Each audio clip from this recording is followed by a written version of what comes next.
Before we start today's lesson, I need to tell you something that's going to feel uncomfortable. If you've been learning English for more than 6 months and you're still saying, "Hello, how are you? I am fine, thank you, and you?" a native speaker has already decided something about you in the first 3 seconds, and it's not what you want them to think.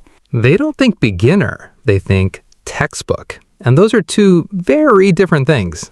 Textbook means safe, memorized, not really speaking, performing. And here's the part nobody tells you. It's not your grammar that gives you away first. It's not your accent either. It's the first 4 words you say. Before you even get to a real sentence, people have already placed you in a category, fluent or still learning. And that decision, it happens before your brain even catches up. So today, day 6 of this Real Conversation series, we're going to fix the exact 4 seconds that are quietly working against you every single time you open your mouth. Stay until the end because the third mistake we're covering today is the one almost everyone in our comments has admitted to, and once you see it, you cannot unsee it. Okay, welcome back everyone. This is day 6 of our Real Conversation series. And if you're new here, we're not teaching you textbook English. We're teaching you the English people actually use in real rooms, real interviews, real first dates, real everything. And greetings feel small, I know. You're thinking, Bella, I already know hello. Can we move to something harder? But here's the thing we've learned from teaching thousands of students. Nobody fails an English conversation in the middle. They fail it in the first 10 seconds, and then they spend the rest of the conversation trying to recover from a bad start. It's like walking into a job interview with your shoe untied. Nobody's going to say anything, but it affects how they see everything else you do for the next 30 minutes. So this lesson isn't really about greetings. It's about controlling the first impression before it controls you. Let's start with the sentence almost every beginner learns first. Nothing wrong with it grammatically, it's correct. But listen to how it actually lands. Hello, how are you? Hey, how's it going? Same meaning, completely different feeling. One sounds like you're reading off a card. The other sounds like you actually see the person in front of you. And here's the psychological part. Native speakers aren't consciously judging your grammar in that moment. They're pattern matching. Your brain does this too, in your own language. You instantly know when someone's being genuine versus reciting something. So when your greeting sounds memorized, something happens on their end without them even realizing it. They unconsciously downgrade the conversation. They slow down, they simplify their words, they start being careful with you. Which feels polite, but it actually means they've stopped treating you like an equal conversation partner and started treating you like someone they need to manage. And that's the trap, because the more people manage you in conversation, the less real practice you get. You stay stuck in the same simplified loop, month after month. That's not an accent problem. That's not a vocabulary problem. That's a first 4 seconds problem, and it's completely fixable, starting right now. Let's fix it. Rule 1, Americans and Brits don't usually ask, "How are you?" because they want a real answer. It's not a question, it's a ritual, like a handshake made of words. Which means your job is not to answer honestly. Your job is to match the energy and pass it back. Watch this real exchange. Hey, morning. How's it going?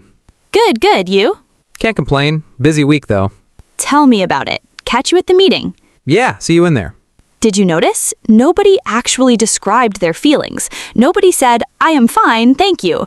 It was fast, light, and it moved the conversation forward instead of stalling it. This is the pattern. Greeting, quick status word, quick return question, one small detail, exit line. 5 parts, and the whole thing takes about 4 seconds in real life. And here's your curiosity moment for this minute. There is one specific word, just one, that instantly makes any greeting sound 50% more natural. We're going to tell you exactly what it is in a few minutes. But first, you need the foundation. Let's talk about time-based greetings, because this is where a lot of learners quietly make mistakes without ever being corrected. Good morning, totally fine, but formal. You'll hear it in offices, from staff, from someone being polite to a stranger. Between friends, nobody says good morning like that. It's just Morning. one word, dropped good. That's it. That's the natural version. Same with good afternoon and good evening. In casual speech, people barely use good afternoon at all. It almost sounds like a hotel receptionist.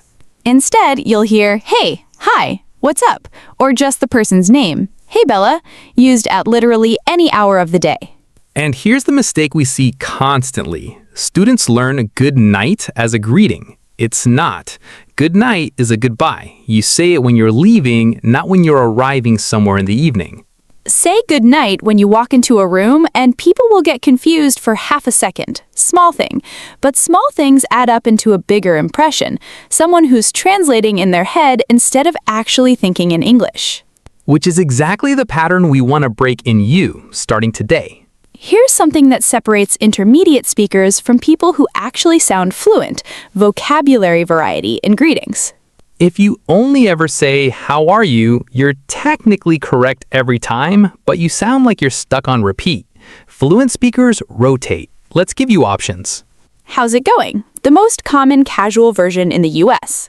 How are you doing? Friendly, slightly warmer. How have you been? Use this one specifically when you haven't seen someone in a while. What's up? Very casual, common with friends, coworkers your age, not usually with your boss or elders. You all right? This one's mostly British. In the UK, this is just a greeting, not an actual concern about your well-being. Confuses a lot of American learners the first time they hear it. Long time no see. Perfect for someone you haven't talked to in weeks or months. Notice something? None of these are hard words. You already know every single one of them.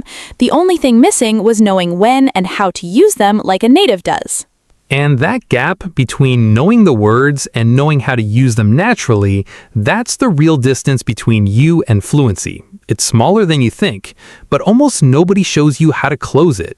That's what we do here every single day. I want to pause the lesson for a second and talk about something more serious. Think about the last time you were nervous in an English conversation. A job interview, meeting your partner's family, a call with a client. What happened first? Before the hard questions, before the real conversation, what happened first? You greeted them, and if that greeting felt shaky in your head even for half a second, that nervous energy didn't disappear. It followed you into the rest of the conversation. This is why fixing greetings isn't a small beginner topic. It's the foundation everything else stands on. If the first 4 seconds feel unstable, your brain spends the next 4 minutes recovering instead of actually communicating. We've had students tell us they avoided job opportunities, avoided calling customer service, avoided speaking up in meetings, not because they didn't know enough English, but because that first moment of opening the conversation felt too exposing. That stops today, because once the first 4 seconds are automatic, not memorized, automatic, everything after it gets dramatically easier. And that one word we promised you, here it is. It's the word hey. Alone. Not hello, not hi, just hey, used as a standalone acknowledgement when you pass someone, make eye contact, or want to casually open a conversation without a full sentence. It sounds effortless because it takes zero mental translation, and effortless is exactly what fluent sounds like. Now, the response. This is where a lot of learners accidentally shut the conversation down without meaning to. How are you? I am fine. Grammatically perfect. Socially, it's a dead end. There's nowhere for the other person to go after that. Compare it to this. Hey, how's it going? Pretty good, just tired. Long week. You? Same, honestly. Glad it's Friday. Seriously, any plans this weekend? See the difference? Bella's answer had 3 parts, a quick status, 1 small honest detail, and a question back. That tiny extra detail, just tired, long week, is what keeps a conversation alive instead of ending it in 2 words. This is officially called small talk continuation, but you don't need the label, you just need the habit. Status, detail, return question. Every time. Try building that pattern into your own answers this week, even when you're just practicing alone in the mirror. It needs to become automatic, not something you calculate in real time. Quick but important, how you leave a conversation matters as much as how you enter it. Goodbye is technically correct, but almost nobody says it in casual conversation. It can actually sound a little cold or final, like you're ending things permanently. Natural options. See you later. Catch you later. Talk soon. Take care, or simply see ya. And here's a small cultural note that trips a lot of learners up. See you later doesn't always mean you have specific plans. Sometimes it's just a casual way to end the conversation, even if you're not sure when you'll actually see that person again. Don't take it literally and start asking, wait, when exactly? It'll confuse people. It's a closing phrase, not a scheduled appointment. Here's what separates people who actually improve from people who just watch videos and forget everything by tomorrow. For the next 24 hours, I want you to greet at least 3 people, real people, or even yourself in the mirror, using one of the phrases from today. Not, hello, how are you? One of the natural versions we just gave you. Comment below with which phrase you used and how it felt. We read every single comment, and honestly, some of the best real conversation examples in this series have come directly from things our students shared in the comments. This isn't decoration, this is literally how the next generation of this series gets written. So here's where we landed today. It was never really about the word hello. It was about the 4 seconds before people decide how carefully they need to speak to you. Fix those 4 seconds and doors open faster than you'd expect in interviews, in friendships, in everyday moments you don't even think about right now.